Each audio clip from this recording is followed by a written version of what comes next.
Welcome back to the Assertive Podcast. I'm Erica. I'm Jess. And we are licensed professional counselors in Texas, reviewing Am I the Asshole Reddit threads to help you learn skills for communication, healthy boundary setting, and assertive interpersonal functioning. Today, we're going to be looking at a post that allows us to review a lot of the skills that we've talked about throughout the season.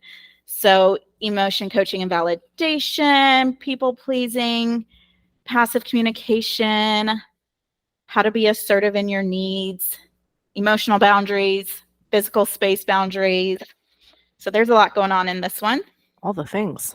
All of the things. This one's titled, Am I the Asshole for Screaming at My Husband in the Car? I say, am I the asshole for screaming? The answer is always yes. That's how I feel too. Unless you're screaming for safety. No need to scream. Yeah, neither here nor there though. For some background, my husband and I have been happily married for 11 years. We've been together longer and we're both 39. We have 2 young kids who are 6 and 4. For the past 4 months, we have been in a temporary long-distance relationship due to a major transition in their work. This also required a big move. My kids and I moved first, and my spouse was supposed to join us shortly. Unfortunately, this period stretched out longer and longer until we hit 4 months. During this time, I've been the primary caretaker for our children while my spouse was working across the country. During this time, the kids and I struggled with the transition as they adapted to a new school, a new community, and much more. We also had some major health problems come up, which added to our stress during this time. It's been a lot. I tried to keep things positive and plan fun activities for the kids, such as visiting to see my in-laws, and of course, I handled all of the daily chores and cooking. I tried to give my kids all the love and stability I could during this time. Fortunately, my in-laws have been wonderful and supported us with love and visits. My spouse was not able to visit as much as he wanted during this time due to the distance and cost, yet I was happy for him that he was able to enjoy some relative freedom to go out with his friends, go out to eat, go to concerts, movies, games, etc. I even encouraged him to do all of these things. Being apart gave me time to think as well, and I told him how when he joined us, I would need A, some alone time to myself, and B, him to be more engaged with our kids, meaning not on his phone constantly. He agreed, and we looked forward to reuniting. My spouse was finally able to join us, and while at first it was wonderful, he slowly increased his time glued to his phone and pressured me to do everything together, quote, as a family, especially all care involving the kids. I was doing just as much as while he was gone, but even more now. I'm a people pleaser, so I went along with it. Today, we were in the car so I could go to the gym. I had already put it off because he had errands he insisted we do together. At this point, he informs me I had to finish in a maximum of 20 to 30 minutes so we could go pick up the kids from school. I calmly suggested perhaps today he could take on that task alone and I could burn off stress without any time constraints. He kept pushing back and questioning how 20 minutes wasn't enough for me, and he negated everything I said. At which point, I'm ashamed to say I started screaming how I also needed personal space and time to myself, and him pushing me to constantly do everything together when he has had the last 4 months essentially off from being a dad was making me feel suffocated. I parked the car, got out, and stormed off to the gym. Now, I'm feeling guilty for yelling like that, but I'm still burning with resentment. That being said, maybe I should have tried again calmly to ask for a day off. I can't tell anymore. Am I the asshole? This is like such an emotional roller coaster she was on. Yeah. And like, maybe I'm projecting a bit if he's identifying the barriers to visiting as being cost and distance, I have a really hard time understanding how she'd be so supportive of him spending all of this money on things that had nothing to do with her family. I might think it seems like you might have some money for plane tickets when you're going to concerts and going out with friends and going out to eat. That seems a little incongruent to me. So I think maybe she was genuinely happy, but based on the stuffing of resentments, that seems to not really be how she felt about that. I don't know. Maybe not. That's a good point. I didn't pick up on that, but yeah. Because she went out of her way to say due to cost and distance, and then went and listed all these things that he's spending money on. Yeah. You know, I think that's indicative. And I guess it depends on like how frequently. She may have like thrown in concert because they did one small, local, inexpensive concert versus a big headliner. Yeah. And what I think is interesting too is it sounds like when they're both apart, they're doing things that they both enjoy. And so it's curious how when they're together, they both stop doing those things. So there's no lack of resources that's keeping them from being able to do these things. There's something about the dynamic which encourages, or maybe does not encourage, like individual time. You know, I don't know if while they were apart, she was necessarily doing things that she wanted. I think she was focused on keeping her kids stable. True. I guess in terms of kind of exploring for things for herself and getting some space from the relationship, she was kind of like, I think, realigning herself to herself during that time. I would agree with that part. Yeah. Yeah, but see, you were saying like she's been holding down the fort a little bit, so like I'm kind of having a hard time understanding. If a client said I'm so happy for him, I'd be like, "Are you though?" Like, and also like, "Why are you?" And like that sounds like you're getting the raw end of the deal on that. You know? That's like the first thing if I would pick up on that. I think because if I was a therapist, or I am a therapist, if this client was if this person was my client, that's what I would pick up on as a therapist. Holy moly. Boy, oh boy. Man. Yeah, this is, I think we talked about this earlier. This is exactly what an exploding doormat looks like. Talk about that passive communication style when the resentment starts to boil. We're not having this kind of steady stream of self-disclosure, so we stuff it, and then it comes out at this really kind of small trigger point. There's this explosion of resentment that comes out, and sounds like that went on that day, huh? Yeah. Well, and I think she kind of stepped out of her comfort zone, and prior to him making the move was assertive and saying like, these are two things that I will need. Yeah. And I think this happens a lot with people pleasers because they're very attuned to other people's needs. Yeah. They will sometimes assume other people will be as attuned to their needs, especially if they're explicitly stating it. So she's saying, I need these two things, and anticipating that he remembers that and gives that to her, which in all fairness, he should. But then he doesn't, or it's like he gives her one day and assumes that's enough when it's clearly not. And as he continues to kind of violate these boundaries she set up for her needs, she doesn't speak up again. So she's kind of taken one step towards being an assertive communicator. And now she needs to keep taking steps. And every time he's attempting to violate that, speak up and reassert those needs. Like, no, I'm not going on these errands with you. You have the list. You can go get groceries by yourself. And so really, so she set these expectations early on. Nothing's actually changed, but she's failed to enforce that boundary over and over again. So if nothing changes. Yep. Right. So like we say boundaries teach people how to treat us. So she's continuing to let him know that this is something she will tolerate. Yep. She blows up and it's like, whoa. You know, I think a lot of like military families will resonate with this, or any couple who's had, you know, a long distance thing go on like that. It's really hard to reunite a household, you know, because you kind of both go on your own little lives for a little bit. And it sounds like when Dad came back, I think the framing everything as a family, it sounds like Dad doesn't feel like he can handle things by himself, like taking care of the kids or like the household and stuff like that. And so I think again, she's continuing to enable him by continuing to overfunction at every level, where like she's not giving him the opportunity to step up and like learn some new skills. So when he's saying this is family time, it's like, this is not family time. This is you not wanting to be alone with our children. This is you relying on me to like keep our family together, and like you should be able to go pick up our kids by yourself. That's kind of absurd, you know? I mean, like, don't say that in the conversation, but again, like she's continuing to allow those kinds of things. And it does sound, you know, she says, at this point, he informs me I had to finish in max 20, 30 minutes so we could pick up our kids from school. I calmly suggested that he could take on that task, and he kept pushing back and questioning and negating everything I said.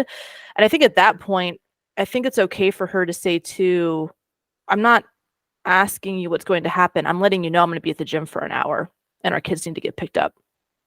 So I think like if somebody's continuing to like negate those things, we're not compromising. He's keeping your needs from being met and creating active barriers there,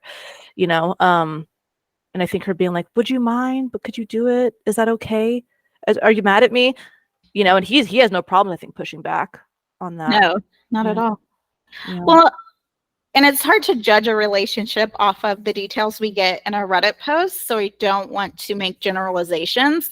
But that one piece sounded a bit toxic. I agree. At this point, he informs me, like, I'm not a child. You're not going to inform me how long I have to work out. Yeah, the way that sounds really controlling. Yeah, I agree. She said, I calmly suggested or I asked, and he's making demands, and she's really being like gentle on that. Mhm. Yeah, I thought that too. Oh, man. And so with the passive communication, that's almost reflective of other, I think, issues going on in the relationship. I think she's a people pleasing. I think she's emotionally rescuing. I think she's over functioning. Mhm. I think she has a hard time with self-care. And I think all of that is getting demonstrated through this passive communication.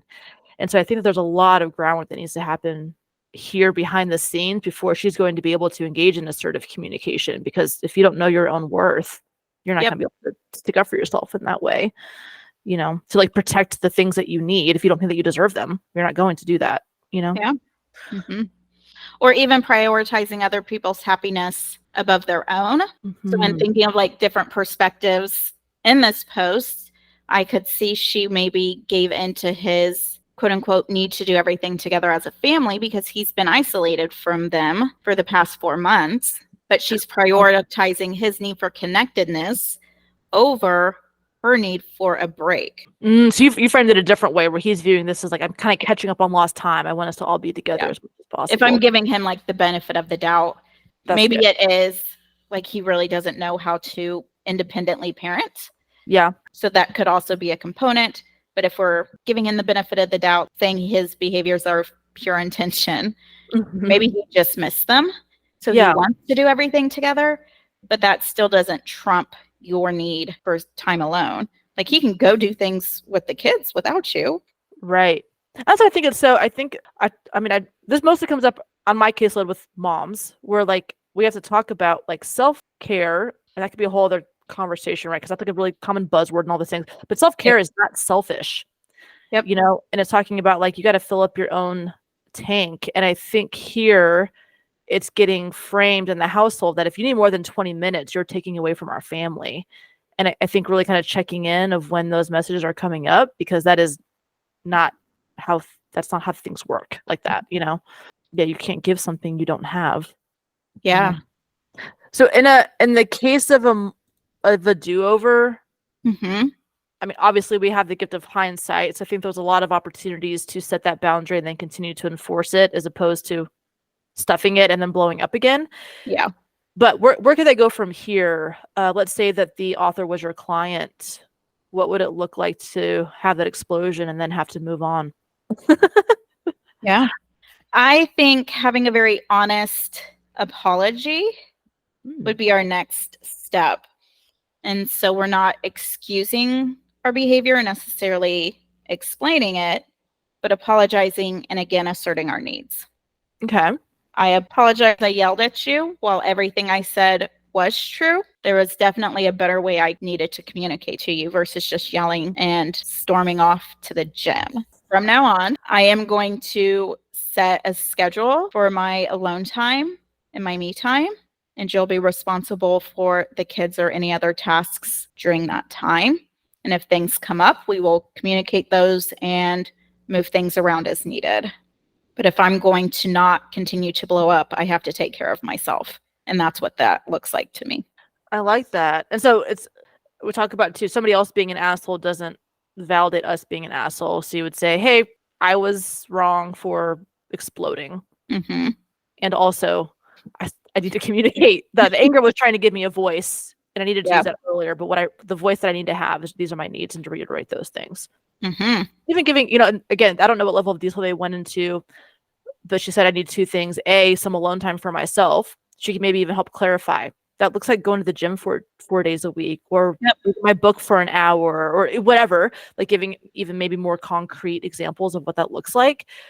Because that could also be quite amorphous. Is that okay? Every time he gets home from work, that's your alone time for the rest of the evening? That could maybe feel scary to him too. But maybe if you gave a little bit more specificity, it'd be easier to implement as you learn new things. Mm-hmm. And him being more engaged with our kids. Again, not on his phone constantly. Again, that's still kind of loose.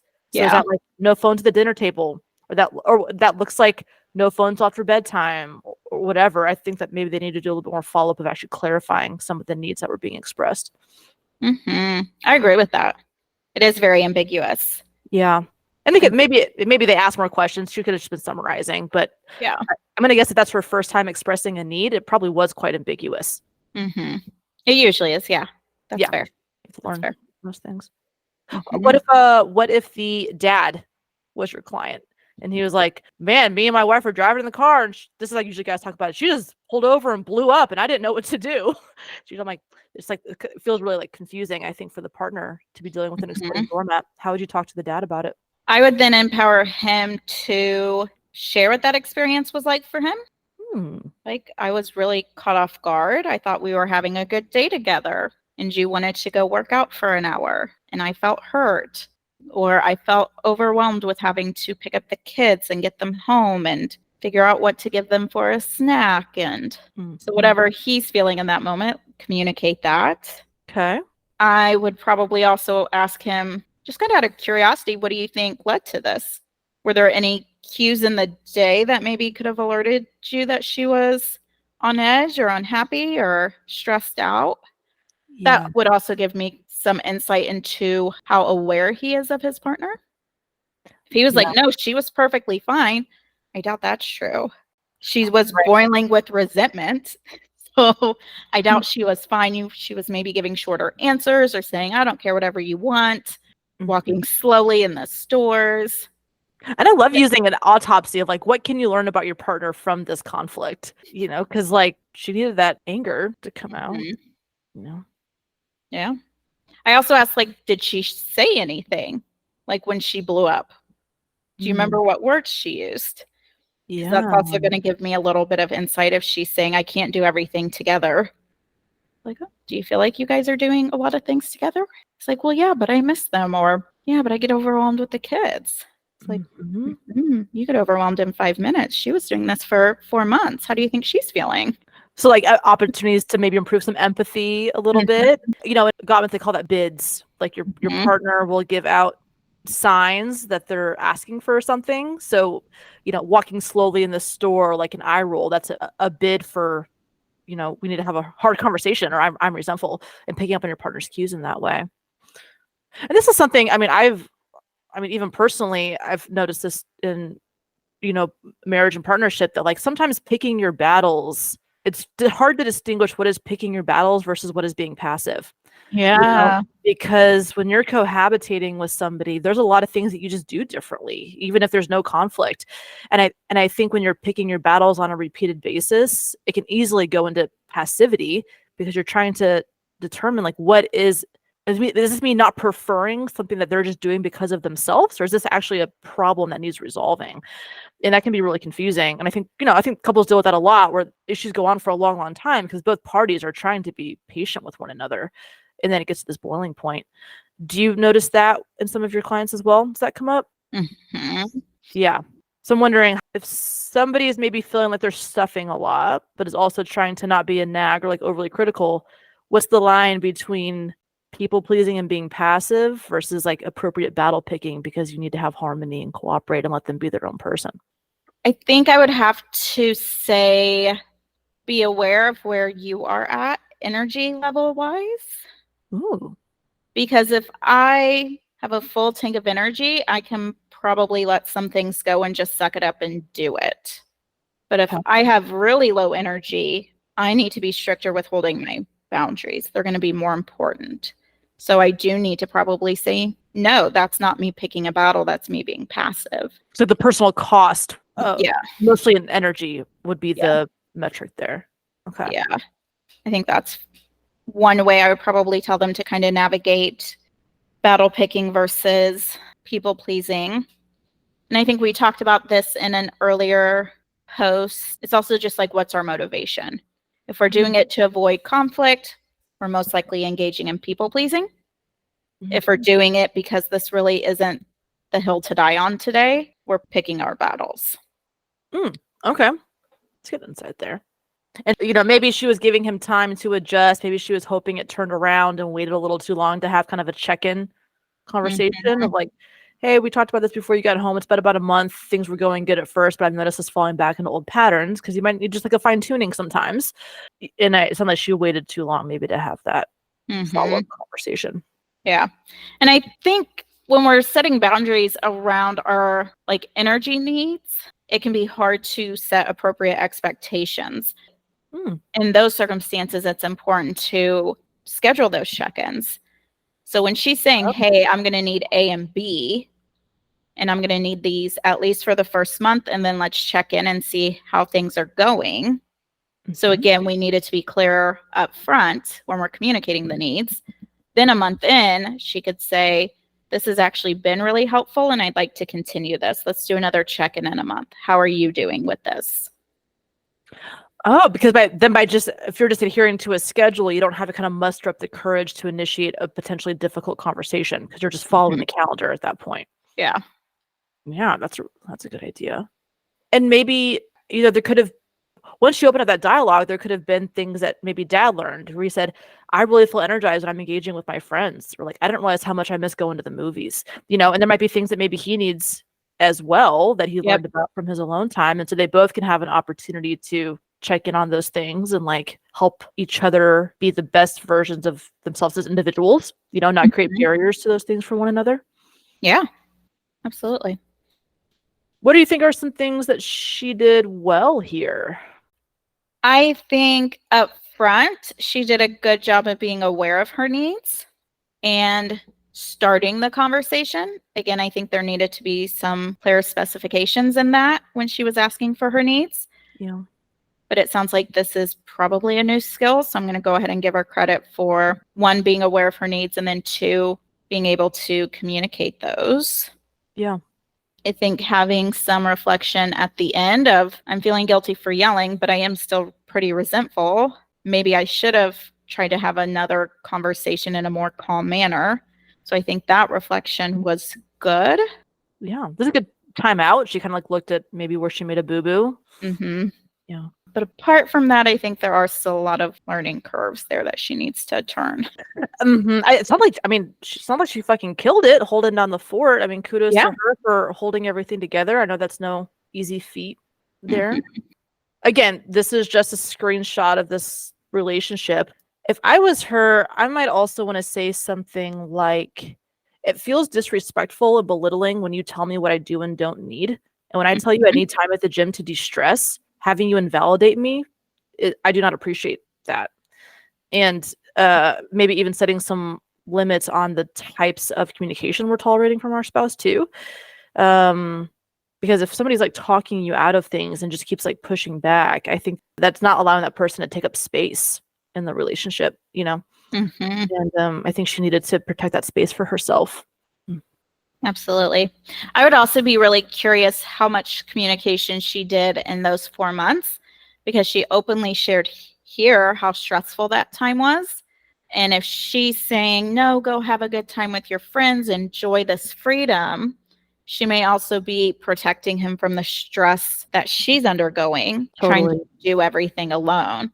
So potentially, if she had been honest, and maybe she was, we don't know, she's a self-identified people pleaser. So I'm going to make the educated guess she did not share that. Had she shared that and said, man, it was like really stressful, like we're just struggling this week, he may not have been able to do anything, but he probably could have given some emotional support. 1, to help you with your stress. That's what your partner's there for. Yeah. But then 2, he would have come into that household much more aware of what things were actually like. That's a really good point, that she's like taken on a lot of these burdens because she's maybe emotionally protecting and rescuing everybody. Yeah. And that's, and talking about mental load, I think that's a really common talk point, kind of like a buzz situation. I talk about this a lot with clients. I think this is a really sore spot in many, many relationships where I think, not to be stereotypical, but this is how it plays out on my caseload, that the female partner takes on the majority of the household tasks and gets really frustrated with the male partner does not take initiative, or they feel like they cannot delegate, or they can't trust them to do things in that way. Do you have this come up in your sessions, mental load? Yes. Again, I see it mostly in my heterosexual couples, and I also see it with females doing a lot more of the mental load, especially my couples who have kids. Oh, Usually, like, mom's aware of like the school activities, what the kids need, what clothes they have, and what fits and what needs to be donated, but still in their drawers. Like all of the little things, it's usually mom kind of keeping tally of that. And I have one client who was like, he has access to our kids' sports schedule, yet every week asks me when the games are. Like, you have the calendar. Why are you asking me? And I was like, do you tell him or do you refer him back to the calendar? Well, I tell Per him. our last email, if you'll reference the I was oh like, my God. refer him back to the calendar. Simply say, I don't have the calendar in front of me, but it's in your email. You can just check it. Yeah. It's like if you're at work and you ask your manager how to constantly do your job, you're not going to get better at your job unless they tell you you have to go practice, you have to figure out where stuff is, you need to go take initiative and like learn.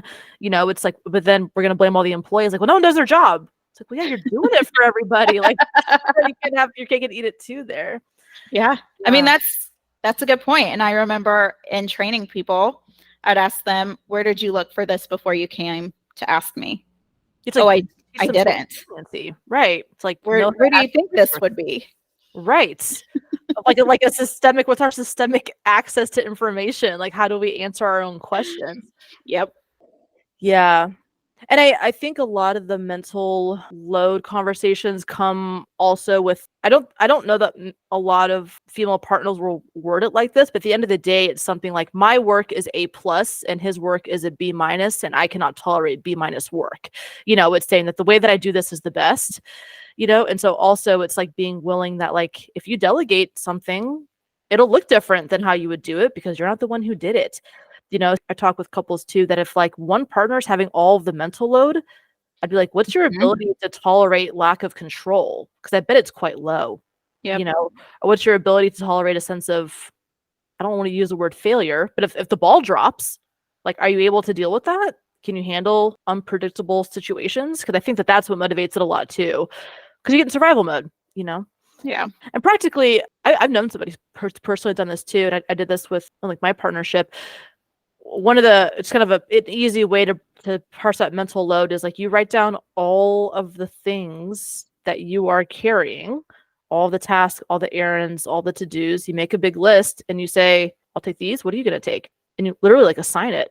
So like my cousin gives the example, her husband's in charge of dog food. And so when the dog food gets low, she's like, oh God, the dog's going to be starving if he doesn't go to the store. And he's got to go to the store at midnight before because he had to take care of it. And she's like, whatever, that's him, he's gonna have to figure that out. And but like that's hard to tolerate sometimes when like there's this like, are they gonna deal with it? Is something bad gonna happen? But like that's how we encourage like an even division of labor, And also I don't know if this is always the case. That's kind of my framework, but I think when couples expect egalitarian relationships where it's 50-50, that in my opinion does not mean that you do each task 50%. It means that some task one partner will do 100% of the task and the other partner will do 100% of a different task. So we have to be realistic about like the strengths and weaknesses in ourselves and our partners. So also like when we say we are splitting things 50-50, I think we need to be realistic about what that is also because we're not all good at the same things. That's fair. And so like checking in on that also, because if somebody's terrible with money, don't have them be responsible for 50% of the budget. That's not what they're good at, right? Like we need to be checking on those things here. So that she's taking on, 99%, and even the things that she's maybe not taking the mental load on, she's participating and she's like a passenger on them. But yeah. Oh, boy. I think that's part of the mental load. I think for a lot of my clients is that even if it is 100% their task, one or both of them are still thinking she's keeping tabs on it. So for instance, Mhm. I have a client and they kind of split up the laundry. And so the husband does like towels and sheets, and she takes and his own laundry, and she does hers and the kids and whatever else. Mhm. But he'll be like, where are the sheets? They were in the dryer. It's like, well, why is it your job? Well, because I took them out of the dryer because I had the kids load that needed to be moved in. Well, why isn't he taking that task start to finish? You're still coming in at the end of his task and finishing it for him. So then you're still aware of things. Mhm. So I was like, communicate with him. You need him to take the full task, start to finish, and then you are hands off. If he says, where is this? I have no idea. Where'd you put them? Oh, yeah. What if she's like hiding them around the house? Like, you must be losing your mind. Yeah. Yeah, and it's not like I'm hiding them. It's just, I have no idea. The sheets are all yours. I have no idea where you would put them. It's like if you're going to have somebody give ownership, you need to really give them ownership. Yep. Yeah. And that's how I think a big part of it too. Sometimes it's like difference in timelines. It's the idea of like, well, I can't wait it out. So if there's dishes in the sink, maybe somebody's responsible for dishes. But if one partner expects we don't go to bed with dishes in the sink, the other person's waiting, okay with 2 or 3 days. Again, if you need something done in a very specific timeline, or he's okay leaving the sheets in the dryer for a couple days, then like you might have to be realistic again on like timeline expectations, or to say, oh, that's his timeline, I'll put the sheets on top of the dryer and move on with my life. You have to tolerate there being sheets not put away on time, which again, it's coming down to like your preferences are not right or wrong. They're just preferences. There's more than way to skin a cat kind of thing. So just knowing I think there's a lot of variances and sense of urgency on a lot of tasks like that as well. Relationships are hard. Aren't they though? They really are. Yeah. Again, like really common. And I think, with any kind of long distance relationship, for each person to kind of be checking in on themselves and like refining themselves a little bit more. And I think that that can be a really meaningful time to have. And I think protect that and use that to the benefit of like what you learned in that time apart, really bring that back to the relationship and be firm on like discussing those things. Because that's a gift, I think, a little bit. That's kind of an odd thing to get to have in a parenting relationship like that. So like, it's special. Don't let it go to waste, Yeah. You learn some things about yourself. So in terms of ways that she could have been more assertive, just to kind of like bring it back, it sounds like she could have been a little bit more clear on her expectations and what it means to have alone time for herself. And then that would also look like maybe planning in advance of, hey, you got home on the 15th. So every 15th of the month, we'll kind of check in on how this is going, and having like a follow-up timeline would have been helpful. Okay. And then using some I messages in terms of repairing from the blow up, being assertive and I apologize because, and I feel this because, and using that framework. Yeah. Okay. Who is the asshole? She the asshole? She is. Again, your feelings are valid. Anger is an important emotion. Screaming at somebody is an inappropriate way to use that emotion. So your anger is valid. You needed to use your voice. You did not need to be yelling when you used it. Yeah. Someone's like, am I wrong for like losing my fucking mind? Dude, hold it together, ma'am. Yeah. Use your words like a big girl there, huh? And I do hear occasionally, and I even read it in some posts as we research for ones that we pull, a lot of times people saying, well, the only time they actually listen and respond is if I explode. You have a bigger problem. Oh, yeah. Suppose like the relationship isn't going to progress unless I'm angry. He's not going to hear me. Yep. Yeah.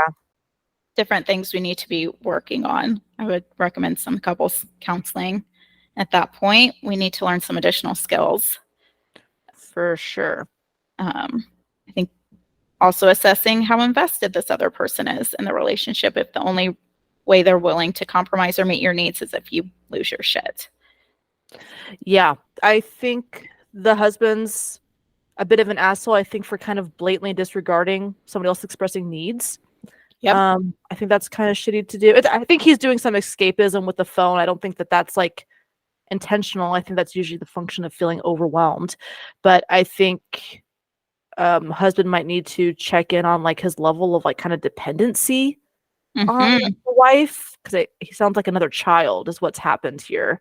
Yeah, and she said that. I'm doing just as much, but Or- somehow more.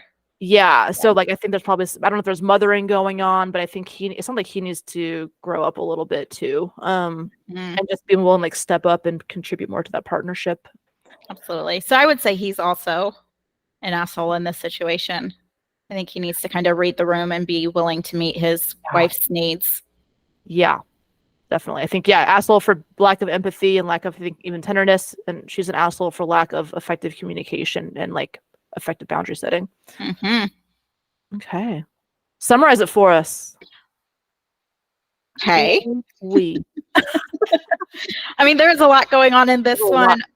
Our main points are, first, you need to be able to communicate your needs with your significant other or the important people in your lives. When you are doing that communication, make sure you are specific. Don't leave things ambiguous or room for interpretation. If you're going to need a month to do this, or if you're going to need an hour in the gym, put those timelines out there. Being clear is not going to do anything but engage in further conversation. If they have a problem with an hour, they'll speak up and say that, and you guys get to have that conversation and work on that compromise. But not saying it and they're thinking 20 minutes and you're thinking an hour is going to lead to future problems. When we don't speak up for our needs, we are stuffing, and we can only stuff so much, and then we become the exploding doormat. So use your anger effectively. Effectively does not mean we are yelling. It means we are just stating our needs and wants and thoughts and feelings. Emotional loads and mental loads. We talked a lot about mental loads, and if you are splitting tasks or asking for help, be able to tolerate some of the distress and not being able to control that, or that not being completed to the standard you would complete it. Use your I statements. Setting boundaries is self-care. It is not selfish. And if you have difficulty doing that, get some help with that. Maybe we're not feeling we are worthy of our needs being spoken up on or met, but they are. Yep. So prioritize yourself, because you're going to be able to show up better for the people in your life if you are functioning at a higher energy level. Mm. I think that's it. Okay. I kind of want to do a little like preview of the next season too. I want to let you guys know we'll be dropping a holiday episode on Christmas that's going to give a little intro to season 2, but we're going to be focusing for the first couple episodes of season 2 on the 6 core emotions, which we referenced quite a bit in season 1. Yeah. So doing an in-depth dive on what the 6 core emotions are, how to use them appropriately. I love doing the emotions, so I'm so glad that we talk about it all the time. So I'm glad we're like following through on that. I know. We It's like put it on the calendar. I know. It's like such like a vital like core part of my therapeutic approach too, is Yep. like, okay, what emotions are these? What's the function of that? What do we do with this? You know? Yeah, I'm excited. Totally. And I think we got a little bit of a taste for season 1 and what posts we like and what post listeners like. So I think season 2 is going to be, pretty excited about that for us, for listeners. Yeah. So, We're really still in planning stages. So if you guys have specific thoughts, let us know. We'd love to hear what you want to know more about. If you have your own Am I the Asshole scenario, send those to us as well. We'd love to use your guys' experiences and give you really directed feedback. Yeah, something you want to learn about, or questions you have, or things you've talked about in therapy that you want a different perspective on, all kinds of stuff. Absolutely. We are not on social media personally in our personal lives a lot, but we have set up an Instagram. It's just Assertive Podcast. We also check the email frequently, assertivepodcast@gmail.com. Hit us up either of those methods. We'd love to hear your guys' thoughts and opinions. Yeah. So long, season 1. So long. We appreciate you guys listening to us, and we'll see you in season 2.